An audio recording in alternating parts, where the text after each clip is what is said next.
Naibag na agsapa karata yung amin apo. Ako po ang inyong lingkod, nag-iisa walang ibang tita Ara Hunter, the one and only Ikit ng Bayan. At welcome po sa ating programang Balitang Northern Luzon. At ngayong araw po na ito ay ating pong makakapanayam. Walang iba kundi ang bagong ABC President dito po sa siyudad ng Baguio. Walang ibang i-welcome po natin, Rocky Alipi. Magandang araw po sa inyo, sir. Magandang araw din sa ating lahat, lalong-lalo na sa tagapakinig ng inyong programa. Okay, ating pong pag-usapan, kamusta po ang pagiging ABC President ninyo? Ay, ganito po, talagang it's a very challenging job kasi you have to do 3 functions. Kasi punong barangay in your barangay, kasi President of the Liga, and ex-officio member sa City Council. Why is it challenging? Challenging because you will be functioning different positions. Yes, and you will also be in charge with, of course, with the plans, programs, activities of the 128 barangays. You have to make a plan, you organize, you direct, you monitor, you control, you evaluate. There you go. And we are going to talk about that. Your plans for the year 2024 sa ating pong mga barangay dito sa siyudad ng Baguio. We have 128. Wow, that's so many. Yes. So what are your plans for 2024? Of course, basically, ang plans ko as the representative doon sa City Council, I will be representing the 128 barangays. All barangay concerns, all barangay matters that will be brought before the City Council is under my jurisdiction. Yes. So what do you think yung mga problema that needs immediate solution? Okay, immediate solution, number 1, is the cash operating budget of every barangay. Oh, there Kasi you go. that's the lifeline of every barangay. Kung hindi nila nagawa ang budget, wala, hindi nila ma-implement yung mga plans, programs, and activities nila. It's always re-enacted. So we have to see to it that for year 2024, all barangay budget should be approved. Yes. So that by year 2025, wala nang re-enacted budget, lahat ng budget for 2025 are fully implemented. Okay, so ang bawat programa po ng national, ibinabababa po nila yan dito sa local. That we need to take care of it. Yes. So, tell me, unang-unang problema po sa siyudad ng Baguio, basura. Basura, yes. Yes. Sa inyo pong pag-upo bilang ABC President, what do you think should be the solution of every barangay when it concerns na natin is basura? Yes, siguro the best way is to review our 10-year solid waste management plan of the city. Yes, we have to see to it that yung nakalagay doon na in the proper implementation for the management of our solid waste should be within the bounds of our 10-year solid waste management plan. Kung meron i-amend doon, i-amendahan. Kasi basically, from yung mga basura we have to recycle, reduce, and reuse. Ayun. Yan po. Recycle, And then segregation. reuse, and reduce. Yes. Kasi from the grassroots level, from the household, dapat na-implement na yung 3 Rs. Dapat, ano? Yes. Oo. Remind them again. Hindi na nga, hindi na nga 3 hours Yeah. 4 hours. Kaya nga, Reminder again. we have to review again the 10-year solid waste management plan para tignan natin kung ano hangin na hindi na-implemento, kung saan tayo nagkulang. We have to go back to the drawing board and then come up with a plan. We organize, we direct, and then we monitor, we evaluate again. Oo. Kasi nakita ko na parang hindi fully implemented yung plan na yun. That's Ganon. right. Kasi What yan do ang you- Bible what do actually. you think- That was the Bible of the city in the management of our solid waste. Yun. Bakit sa tingin mo, hindi nasusunod yung mga iba doon? Maraming hindi nasunod. Yes. Disobedient ng tao? Yes, disobedient, number 1. Number Hindi 2, pagiging strict political ng mga... will. Oh, okay. yes, that's it. Kasi andun na yung one natin. Bakit hindi natin tinuloy-tuloy? Yung sustainability. We were not able to sustain on implementing that plan. Totoo yan. Oo. Kasi, alam mo, during my first term as Kapitan, we implemented that during the time of Yanonon, time of Bautista. And then, it was that time also that the 10-year solid waste management plan was approved. So, dapat tuloy-tuloy sana yan. Ang kalaunan, naging bumalik tayo sa dati. Iba ganun. Tapos yan, howling na kaagad. Yan, talagang may pera sa basura dahil sa howling. Just imagine we are just collecting around 30 to 40 million a year for the collection of garbage fees and we're spending around maabot na ng 200 million ba? Yes po. That's it. Imagine yung discrepancy. Opo. And during our time that was in 2008 or 10, we're just spending around 80 million for the one. Wow. Pero ngayon bumalon na naging 200 million according to you. So, bilang pag-upo ninyo sa ABC, babalik po ba natin itong plano na ito na Yes, of practice course. noon? Oo. Yes. We have to do that. Kasi every now and then, barangay kasing tinatap dyan. Lahat ng problema, basically, binabato sa barangay. Opo. Sir, ganito ang plano po ng siyudad ng Baguio, hindi plano, kundi na pag-uusapan na po talaga. Ito ipagpapatuloy na pag-usapan po sa susunod na taon. Itong council natin. Ito po ang plano nilang pagbagsak ng ating basura dito po sa munisipyo ng Sablan. If I'm not mistaken, please correct me if I'm wrong, if Yes. you've heard about it. Dito daw sa boundary ng Burgos. So, I don't know the exact name. I think Pilapil or it sounds like that. Oo. So, doon daw nila ngayon ibabagsak ang basura ng syudad ng Baguio. If you will be sitting around this first quarter of the year 2024, they'll definitely talk about it. Are you in favor? Yes, I'm in favor. As long as there's a social acceptability. Yan. Kung gusto ng sablan. Kung gusto ng sablan, gusto ng community na doon tayo ay staging area o kaya processing plant for our Lahat na daw, doon na. our Solid waste management. Yes. And as long as we comply with the basic requirements from the DNR, from the Department of Health, from the indigenous peoples, kasi kailangan yan. Yes, Kasi yes. kailangan maikon yan. Ano yan? Yung information, priority rights ba yan? Opo. Yan. Ganun po. Alright, that's one of the solution Yes. for now in the city of Baguio. Okay, one more thing. The problem in the city of Baguio is traffic. Parking. Are you in favor if ever the police will request your office na lahat po ng barangay na may eskwelahan at may available pa na parking, pwedeng mag-park ang ating mga turista doon? Yes, because we have to see to it that all available o kaya dyan, na vacant lot o kaya pwedeng pagparadahan, i-regulate natin, i-regulate ng barangay or ng agency concerned na pwedeng pagparkan ng mga turista o kaya yung mga residente. But the problem now of our BCPO told me, if I'm not mistaken, that was 2 years ago, sabi niya, Ara, maganda sana kung ma-regulate pero hindi kasi namin alam kung sino maaaring mangolekta nito. Ang city ba? O ang barangay? O ang eskwelahan ba? Or kami? Kasi ayaw din naman nila ng issue patungkol po sa pera. How's that? Well, of course, yung end user sila mangolekta. Provided na meron ordinance. Yes, yes. Like for the barangay, kung mangolekta kami ng parking fees, kailangan meron pang ordinansa. And all of those revenue should redound to the general fund of the barangay. Do you believe that's only the solution that we can make or we can put up now? Ito pong napag-uusapan din. Partly. An immediate solution. Kasi partial solution siguro. Pero are you in favor also na mag-build na tayo ang syudad ng Baguio ng tinatawag natin na multi-level parking? Yes, of course. Where? If I'm going to ask you, where do you like? Okay, there should be a feasibility study on where to put that multi-level parking. Mga vacant properties ng city government. Marami po dyan. Just like for example, if we can utilize yung mga existing na parking areas natin, not necessarily kasi na multi-level. Kahit collapsible yan o kaya yung kahit 2 levels lang. Katulad yung ginagawa sa Maynila, na not necessarily na multi-level or superstructure.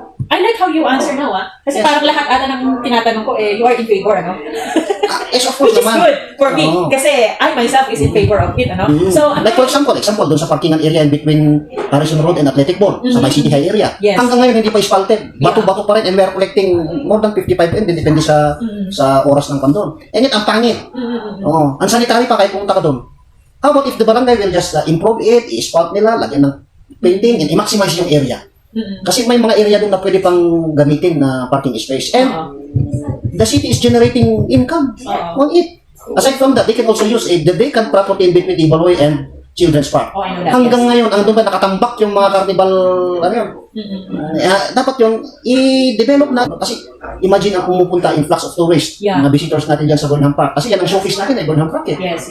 Kasi libre. Tapos huli sila ng huli. Huli ng huli kasi wala nang parking. Nagpapark na kung saan-saan yung mga turista at mga pumupunta dyan sa Burnham. Why don't we utilize yung mga remaining na vacant lot dyan? Even Ibaloy Park. Marami pang pwedeng space na gawin natin pandon. Kasi hindi naman kailangan simentuhin mo, improvein mo lang. Even between the tourists, doon sa may biking area, merong pwedeng space na pagparkan doon. And even Melvin Jones. Yes. Yeah. Ano kaya kung i-duplicate nila yung katulad doon sa may Gansa? And then ilalagay din doon sa may Sulibaw? Yeah. Instead na ginagamit na parang shooting practice ng Archery. Hindi gawin ng kikita pa ang city. So are you planning to propose such Yes, solutions? because of yun nga, talaga yung capacity ng Burnham Park sa mga sasakyan ay talagang hindi na nakaya. Yan. Nice, very nice. Yes, we have to do that. I'll look into it, ha? At saka, I'll look forward sa iyong mga plano. Yes, Parang kailangan hindi kasi ang plano natin must be doable, achievable, simple, practical, pragmatic. Ganun po. Opo. So, immediate solution. Yes. Sir, sabi mo immediate solution. So, katatapos lang na itong pandemic, ano? Yes.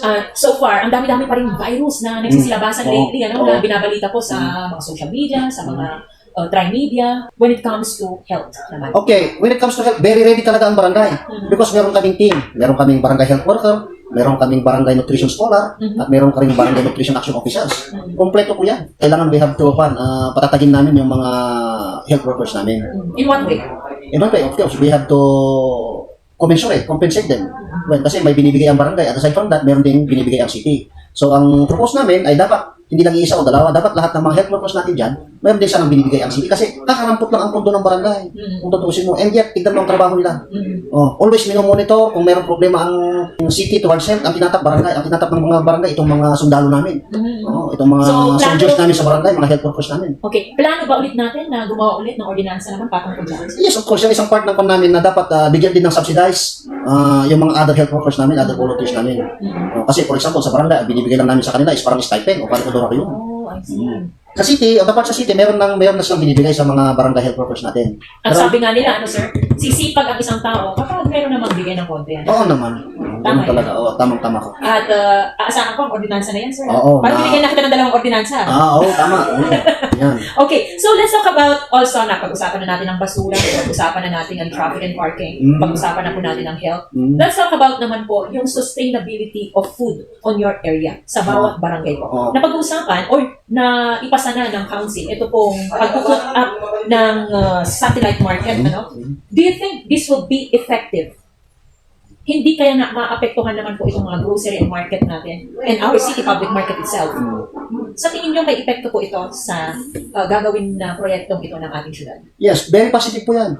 Kaya nga may mga barangays na meron ng existing satellite markets. Meron din ibang barangay na pinipinpoint pa rin nila kung saan nila ilalagay yung mga satellite na yan. Kasi the purpose of putting up a satellite is for us to, para hindi crowded dun sa palengke. Yun ang pandyan. Para hindi na pupunta yung mga residente sa palengke o kaya sa groceries, ay pupunta na lang sa satellite markets. However, yung presyo. Of course, yun din ang project o purpose ng ang isang trabaho ng barangay na situate na dapat i-regulate din yung mga prices nila. Yan, kung ano ang existing na price sa market, sa merkado, yun din sanang ianap ng barangay. Ganun. I like that answer. Yun. Kasi minsan meron nagreklamo sa amin, kapag kami lang J palengke, nang hindi na pwede yung satellite market no J palengke. Ay, kanya nga talaga nga kasi ay. Kapag ka dyan palengke, atleti ka, magpamasahe ka. Mapan mo. Oo, mapan mo lang. Iso nga ti, kuha na kayo, kasolusyon na, ada timang monitor. Monitoran ti city mutlaan, monitoran ti licensing siguro.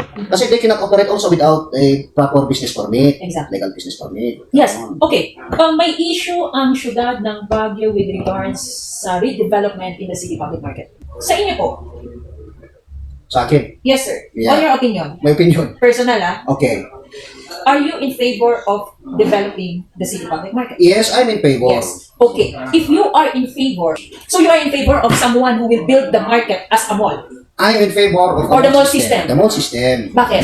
Yes, because we have to compete with other companies or establishments. We have to be at par with SM, for example, at par with Robinsons. And yung standard nila, ay dapat ganun din yung standard ng ating public market. Yes, and that is doable and that is achievable. The city can implement that one because we have sufficient fund. Actually, we can loan from the bank. Okay. Not necessarily that we tap a private agency to put up that fund. Pero andun na tayo. Okay. I get it. Yes. I get it. You are in favor of redevelopment and you are in favor na mall system siya. But, Yes. ang city ang magde-develop. Yeah. And we can tap only land bank. Yes, pwede. Pwede tayong umutang Yes, sa kanila. pwede. But not necessarily na isang, what do you call again? Isang private agency or private entity. I get it. Kasi kumpleto ang city. Meron tayong may experts tayo, meron tayong technical working group, working group on that, may architects tayo, engineers tayo. And then we can tap also yung mga association ng mga architects, mga engineers. Siguro we can also ipabid natin yung design. Pero ang problema, andun na tayo. And then, alam na natin na SM talaga nanalo dyan. Diba? Kahit nasalita tayo ng salita dito, the only way to siguro is to file a TRO para hindi ma-implement yung project na yan. Pero andun na tayo eh. Aha. Ang i-review na lang natin is DTOR, the terms of reference, kung ano ang conditionalities nandun, para i-review natin, tignan natin, kung naayon din sa gusto ng mga karamihan, gusto ng mga dating andyan sa palengke. Kasi we have to prioritize also yung mga kanyan. Yung mga naapektuhan mga vendors yan, dapat Yan, tignan din natin 4,000 sila. plus. Yes, yun. Almost 5. Yun ang tignan natin.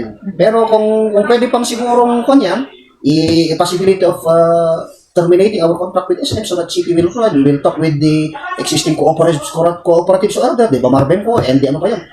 Yan. Marami silang cooperative niya. Then we can tap them so that magkaisa tayo na mag-develop din sa palengke. Hindi naman kailangan kasi nga yung katulad ko na support structure, na katulad ng yung importante lang, manip lang natin ang yung standard ng isang public market. Yan. Because there is no city and municipality or even a province na walang public market. Yes. That's so impossible. Di ba?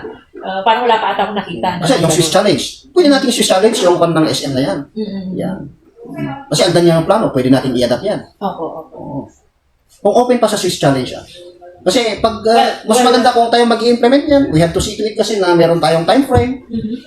Talagang may magbabantay dyan. And let's go to the basic principles of management kasi. Sa lahat po ng mga pinaplano niyo, sir, do you think at least kahit papaano, ma-reach po natin yung goal na natin ngayon? Of course, it is equal kasi dapat may continuity yan.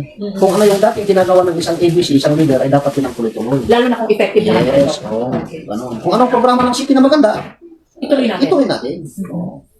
Pag sa tingin natin hindi effective Kung hindi barangay effective, na ito, like for example, sa distribution ng mga projects, Ayan, okay. nakikita natin yan, mayroong napapaboran, mayroong hindi. At the end of their term, zero. Yeah. At the end of their term, may nakalima, nakatatlo, naka-50 billion, naka-5. Wow. Pero may barangay na talaga nasisiro.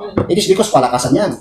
Kung sino mas malakas sa leader, sa mga politicians natin, silang nakakarami. Pero may mga barangay din na tahimik, hindi nabibigyan. So yan isang purpose natin na we have to institutionalize the distribution of local development fund. Para lahat makikinabang. With or without Walang resolution. mapag-iwan. Yes. Okay. Pero sir, okay. Ang sabi mo kanina, budget sa mga proyekto. Parang nakakonsentrate po ata yung ating plano for the year 2024 doon. What else, sir, aside from that? Yeah. Siyempre, yun sa technical aspect, financial aspect, sa socio-economic aspect, meron din sa political aspect, yan sa legal aspect, yun po. Ang ikukan natin, i-determine natin lahat yung anong kailangan. Like for example, sa social economic aspect ng mga barangays, paano rin natin mapapasaya mga barangay officials? Pero what do you think will be the challenge now? Na? What do you think will be the challenge now as you, na bago, na ADC president? The challenge? What do you think will be the challenge now? Siguro, the challenge for me is I have to convince, Why? hypnotize all barangay officials like that. Kung maka-hypnotize ako, Oo naman. what do you think? Do you need that? Why? So that they will be cooperative. Or They will is it true coordinate. that you cannot please everyone? Yes, that's true. You cannot please everyone, pero as much as possible, we have to please them. Yes. Ganun. As the leader. no? Yan. And of course, hindi madali. Hindi talaga madali. Kaya it's a challenge Opo. for me. Yeah. Pero- To motivate them Especially, to, of course, as a leader, I have to seek self-improvement. I have to improve also myself. wow. Ganun. Oh, nice answer, I like it. Yes. Improve myself. Yes. Nobody's perfect anyway, right? Oo. So, now I'm going to ask you, kasi you have lots of issue. I've heard yes. from radio, Okay. television, Oo. from social media, I've read some. But of course, who am I to judge you, di ba? Yes. So definitely, these are your challenges na kailangan mong harapin na ngayon. And as I've heard from you, ang ganda ng sagot niya kanina, I have to improve myself as well, which is a good answer. Yeah. But of course, we all know that we cannot please everyone. Nasabi din po natin yan kanina, which you need to improve yourself, which is a good answer from him. But sir, what is your message sa lahat po ng inyong mga detractors? Okay? Okay, thank you. Yes, without you, parang walang ka-challenge. At least you are there. Whether it is a destructive or constructive critics, mas lala akong na-challenge, mas lala akong nanomotivate. Because that's just an appetizer to me. Yeah. Especially during the Liga elections. Yes. It is Rocky against the whole world. Yan na ganun, dadaal dito, batikos dito, from the social media, from the radio, and everything. Yeah. Pero sabi nga nila, kung sino ang binabato, yun ang itinataas ng Diyos. Do you believe on that? Talagang ganyan. Alam mo, simple lang kasi. Simple living lang. And I believe that all capitans, they are all nag-iisip din sila. Meron din silang prinsipe. Okay. And they knew how I work. They knew how I've been in the barangay for almost 15 years. And then bumalik na naman ako. And I was not able to become a members of the board of Beneco and the longest sitting president if I'm not doing well, if I'm not good. with That's my right. job. Hindi ako naging vice president ng liga, hindi ako naging presidente noong 2013. Kung mali ang ginagawa ko. That's true. Yeah, and that's part of my campaign during the just recent election. Doon sila nagbase. Si Rocky siya ang working force ng liga. Kaya meron tayong fundraising, tumaas yung revenue natin, na-implement yung mga projects natin. Yes. Yan po ang basihan.